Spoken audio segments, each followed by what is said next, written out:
I heard you say in another clinic you were talking about your days with Talus, where you were able to make a living just as in a local band and be able to get apartments, cars, and everything. I just found it myself it's almost impossible. Do you think there are too many bands per capita these days, or what do you see about this these days? Yeah, it's tough. When I was coming up in Buffalo, New York, there was probably 20 bands. They all had truck, sound, lights, crew, agent, manager. Everybody got paid. Everybody made money. We played 6 nights. We played 8 nights a week, as a matter of fact. We played constantly. We did 21 nights in a row once. And that's 3 and 4 sets per night. We did three complete gigs in one day, one time. All of them were paid. We worked our asses off, though. We made money. We didn't get rich on it by any means, but we made a living at the time. Of course, my rent was $160 a month, and I shared the apartment with 3 other guys to split the cost.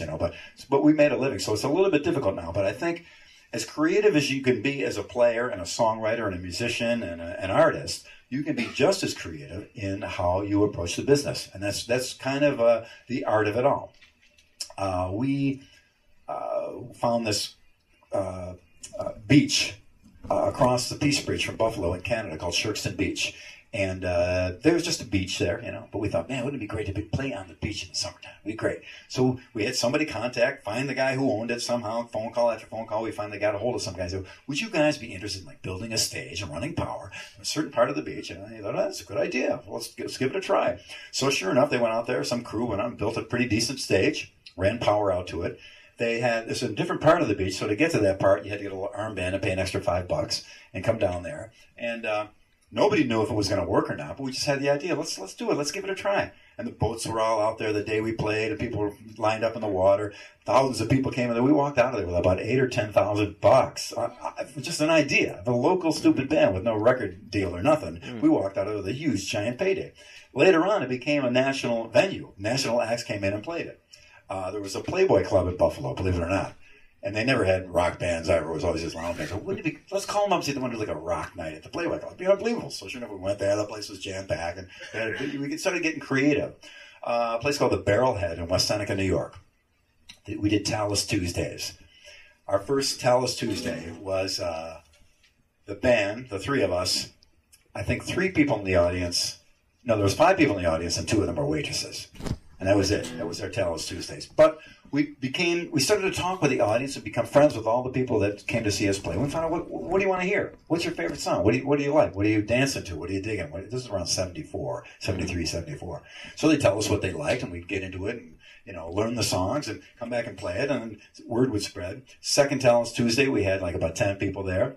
Next time, it was 40. Pretty soon, Talus Tuesday at the Barrelhead in West Seneca, New York was the biggest night of the week in Buffalo. We had people lined up to get in. It was psychotic, crazy, out of control. We did it because we got in touch with the audience, found out what do you want to hear? What do you like? What are you into? Start communicating with our audience. So there is a way. Where there's a will, there's a way. It can be done. Even a little coffee shop, a little place down the street or something like that. A little corner where you can set up a mic and a couple of acoustic guitars. What's your favorite songs? You like whatever, Oasis and, Blink 182, is it? That's old guy, sorry. But, learn a bunch of them, People come on, and they tell their friends, they come out and start a website. Now we have the internet where you're a click away from 1 billion people, so that's a big advantage. So there always is a way to do that. Yeah, there isn't a scene, but a lot of times a band creates a scene. What was happening in Seattle before Nirvana? I don't know. But after that, everybody wanted to be in Seattle. I had to have a band come from Seattle. Nashville, that's happened a zillion times. In Buffalo, New York, we just had 1 million bands playing live all the time. And we just got out and did it. So it's different now. It's more difficult now in some ways. Some things are easier. Recording is way cheaper. All you need is a laptop. I did my last record on a laptop just like that, on a Pro Tools interface. And I didn't tell people for a while, because I wanted them to hear it and go, wow, what did you use to record that? It was pretty cool. That was my laptop and a Pro Tools interface. But huge records are done now on that or less, I think Alanis Morissette's first record was done on ADAT. Her first, Jagged Little Pill, was that her first record? It was all done on ADAT. Might not be true, but I heard that. But at the time, the recording costs have come way down. Promotion now on MySpace, Facebook, and all the other things is free, pretty much. So there are a lot of other advantages. So there is a way, to do it. But a lot of bands get worried about being a copy band. I want to play all originals all the time from the very beginning. The first time I pick up my bass, I want to be all original all the time.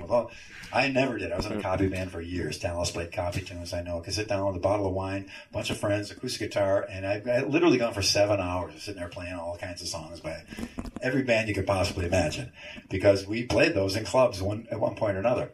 The Beatles were a copy band. I've got their very first demo in my secret iTunes folder.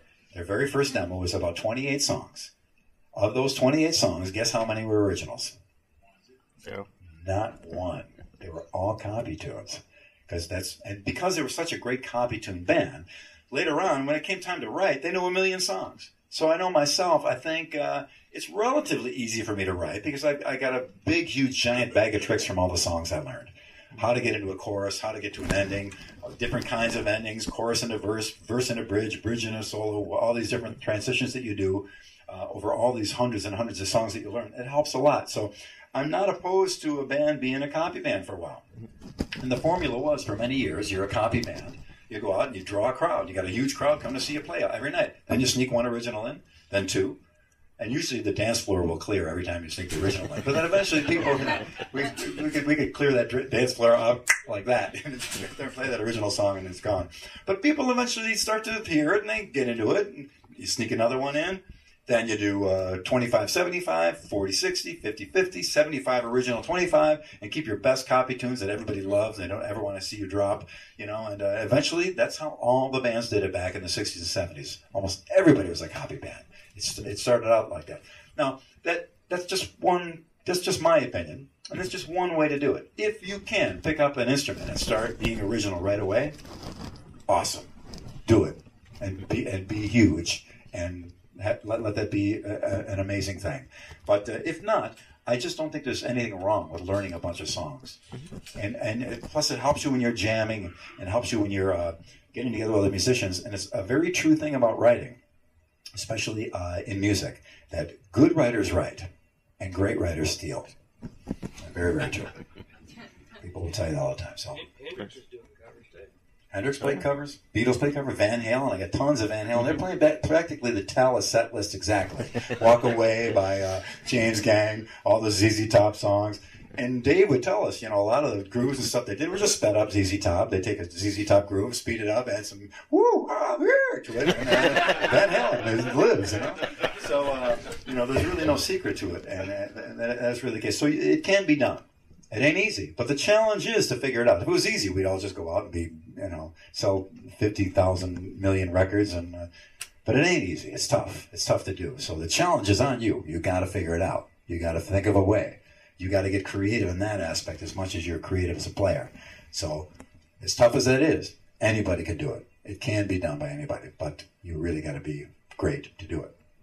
So that's the challenge. Make sense? Yes. Thank you. Cool.